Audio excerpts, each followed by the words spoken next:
sejam bem-vindos a mais uma edição do nosso canal Longe Talks. Hoje nós estamos no terceiro episódio da nossa segunda série e vamos falar com o Carl. Hi Carl, it's a pleasure stay with you here and talk about ages. So feel free to talk about your experience, to talk about your opinions about this, and stay with us here in Longe Talks. Oi, Carl, boa noite. É um imenso prazer estar com você, né? Inclusive por toda essa bagagem que você traz, por toda essa tua trajetória e pelo que você vive, né? Que você escreveu daquilo que você vivenciou, tanto na desaceleração no movimento slow, quanto hoje falando sobre o ageísmo. Eu quero contar para vocês que foi muito gratificante que eu escrevi um post no LinkedIn e o Carl fez um comentário. A partir dali, eu comecei a me conectar com ele e ele teve uma generosidade incrível, né, de falar para o nosso canal. Eu coloquei os projetos que a gente tinha, como a gente tinha criado o canal, e ele além de ter cedido, né, esse bate-papo com a gente, ele nos incentivou muito, né? Isso eu posso dizer, ele foi uma peça muito importante para que a gente entendesse que a gente está no caminho falando sobre um assunto que é de todos e que permeia todas as idades, né? E um olhar pelo mundo sobre a longevidade. Então é isso, muito obrigada, Carl. E aí a gente vai dar início ao nosso papo, fazendo para você algumas perguntas pelas quais você vai poder nos ajudar e dar sua opinião. Well, muito obrigado. Thank you very much. It's wonderful to be here. Bom, Carl, você viajou pelo mundo, viu as questões relacionadas ao ageísmo, né, ao idadismo, essa questão de preconceito etário. Então, conta um pouquinho para nós como é que foi isso, o que você tem constatado em relação a isso. Na semana passada, nós falamos com a Aston, né? E ela trouxe um pouquinho da visão dela e essa é a ideia do canal, né? A gente trazer olhares e opiniões e visões diferentes. Então, a gente quer saber um pouquinho de você, como é que é a sua percepção em relação a isso. I am a journalist, writer, thinker, speaker. I live in London. I grew up in Canada. I have also lived in South America for years as well, including Brazil. So it's a part of the world I know very well. My first part of my career, I was a foreign correspondent. I was a journalist, and I was based in Argentina and covered South America from there. And then after that, I wrote my first book, which is called In Praise of Slow. And the spark for writing, I've discovered now that all of my books start from an existential crisis. And the crisis I discovered that started my first book, In Praise of Slow, is that I just realized that I was living too fast. I was racing through my life instead of living it. And that I really became aware of that when I found myself speed reading bedtime stories to my son. So I realized I needed to slow down. And so I wrote In Praise of Slow. I've written 2 other books about slow. And in a sense, that trilogy, what I was doing there was tackling the cult of speed. My latest book, which is called Bolder, is tackling the cult of youth. So I've discovered that clearly I don't like cults very much, and I like to tackle them. So Bolder is all about rethinking our whole relationship and attitude to aging, because we're entering a longevity revolution. It's never been a better time in human history to grow older, and yet have we ever felt worse about aging, right? So I with my book, what I was trying to do was to create a new narrative around aging, a narrative that is more realistic, more optimistic and more hopeful. Because I had myself was a terrible ageist. I was a member of the cult of youth before writing this book. Writing Bolder was a form of therapy for me. It was my way of overcoming my aversion to the idea of growing older. And I came out the other end feeling a whole lot happier about things. Any age could be wonderful. But what really matters is embracing that age. So whether you're 25, 35, 45, 65, 105, it's about being honest about how old you are, owning your age, and then just going out there and defining your life on your terms, right?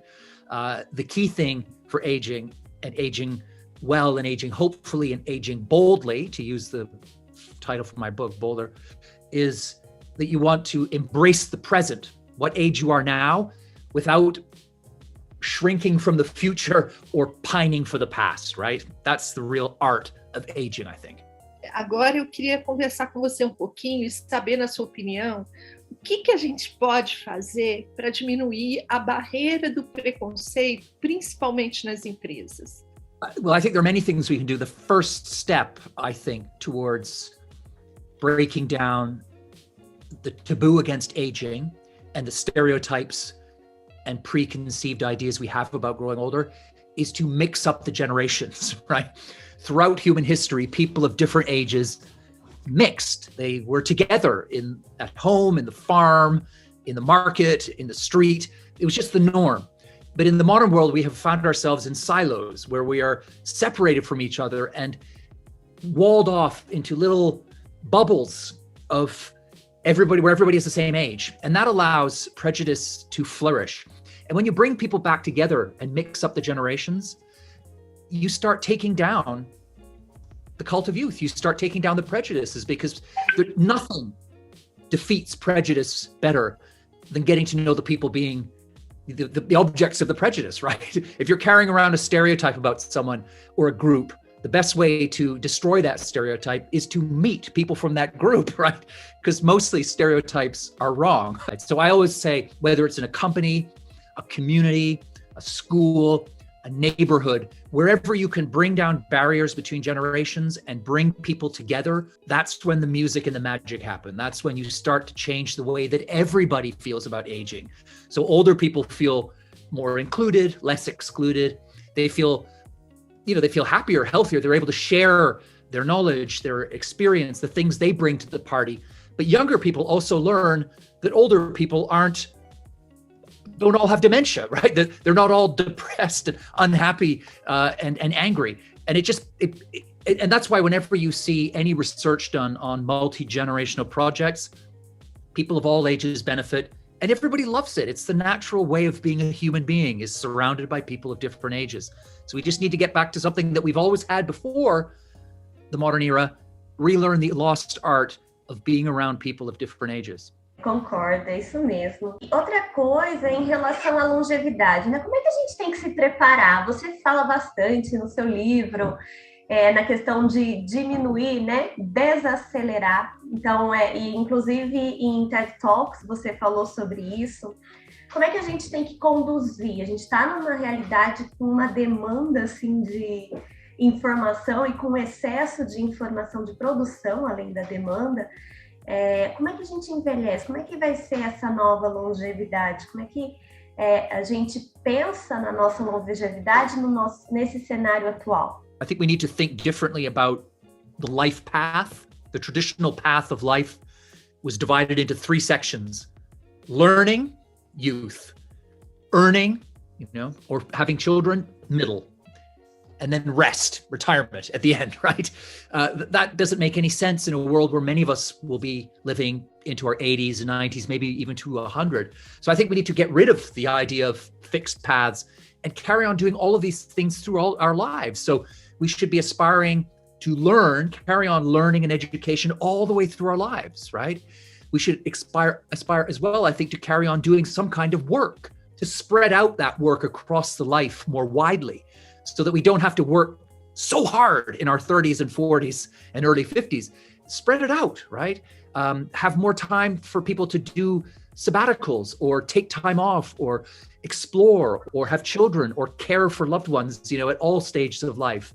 Volunteer work at every stage. So I think we need to rethink the path of life, right? To get away from the idea of these fixed boxes and say, whatever your circumstances are at that moment, go for it. Don't worry about what other people, just go for it, right?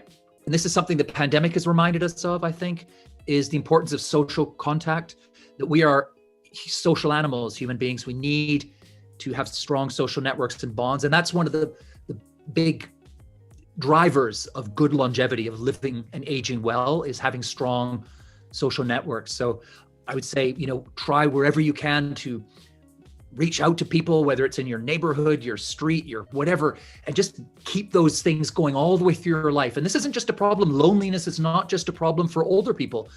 Loneliness is a chronic problem for people in their 20s. So this is something we need to be, again, all of us thinking about, trying to open ourselves up, spending less time at home looking at Netflix and more time outside, having coffees with people, going for walks, dancing classes, whatever it is, and just being around other human beings, because that will keep you fit cognitively, emotionally, and spiritually. Muito bom. Eu acho também muito importante a gente falar, e aí eu convido a todos, né, para que leiam o livro do Carl, Movimento Slow, que já tem em português, o novo livro dele, Border, que é muito bom, né, esse ainda em inglês, mas mais importante é que o Carl traz para a gente o discurso e a prática. Né? E a gente pode verificar isso nas ações e na rotina dele. Quando a gente pensa no envelhecimento, né? Não é falar do preconceito, mas o que a gente faz, né, para que tenha essa melhor qualidade de vida no envelhecimento. Né? Eu queria que você me contasse rápido, né? O que a gente pode fazer para tornar esses padrões que hoje se tem sobre o ageísmo menos rígido, né? I think that, you know what? I wrote my book, Boulder. I published it at the age of 50. And I wish that I had written that book when I was 30, because I would have saved myself 20 years of needless, pointless worrying about growing older and anxiety and shame and guilt. Of course, the thing is, I could not have written it at 30 because I didn't have the experience of those 20 years that I had at 50.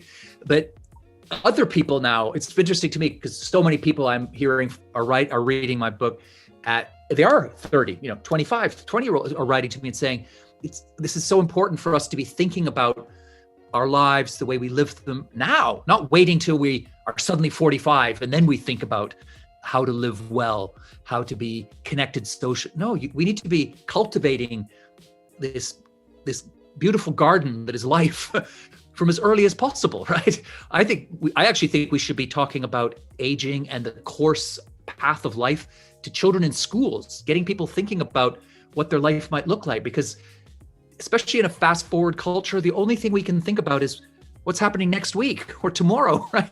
And it's so important to pause, slow down, reflect, look at the big picture. And it's crucial to do that, I think, all the way through our lives. So the younger, the better we start with this. Nossa, perfeito, né? Essa conversa é extremamente rica e eu acho que a gente vem aprendendo muito, né, Eli? A gente está se beneficiando muito de todas essas entrevistas, de todos esses papos.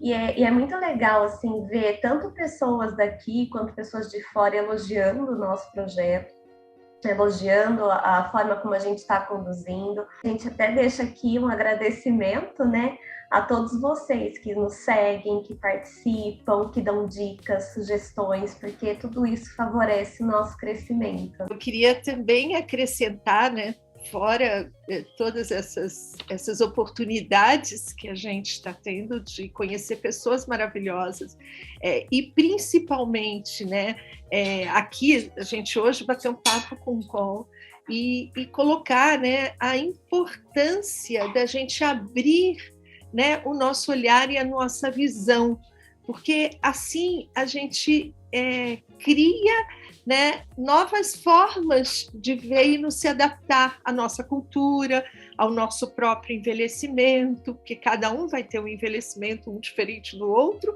e quando se fala em cultura e país, também diferente. Mas quando a gente tem essa visão de um olhar mais amplo, a gente encontra semelhanças e diferenças e adaptações. Eu vou contar para vocês aqui, acho que eu vou abrir, né? Eu e a Jessyka ficamos muito, assim, somos muito críticas, né? a gente sempre quer fazer o melhor, e eu acho que isso acontece com todos. E a gente falou, nosso inglês não é tão bom assim. E o qual foi a primeira pessoa que disse, não, vocês falam muito bem, não sei o quê. E a gente resolveu gravar as perguntas em português, deixar a legenda em inglês, mas a gente vai fazer, eu acho que é bem legal, a gente vai fazer um make-off desse episódio. Então, a gente vai colocar lá na íntegra como a gente também fez as perguntas em inglês, né? E é um aprendizado, né? Em todos os momentos, viu, Col? Então, é por você, né? E pelo incentivo que você deu a gente vai pôr lá o make-off. Muito obrigada aí, uma boa noite, né? E agora acho que entra o make-off. So, welcome. Everyone, we are the Longe Talks, and today we will talk about sorry. So, e a gente edita depois, tá, Col? Então isso aí a gente consegue fazer os cortes. Eu tenho medo, vai dar certo, não? Vai. Carl, welcome to Brazil, to Longe Talks. My latest book, which is called Bolder, is tackling the cult of youth. There you go. Yes. Tackling the cult of youth. Seu microfone está fechado, Eli. Sorry. Thanks. It's a very good. We love talking and listen to you. We are already counting on another meetings about longevity. Thank you very much, Carl. I love it.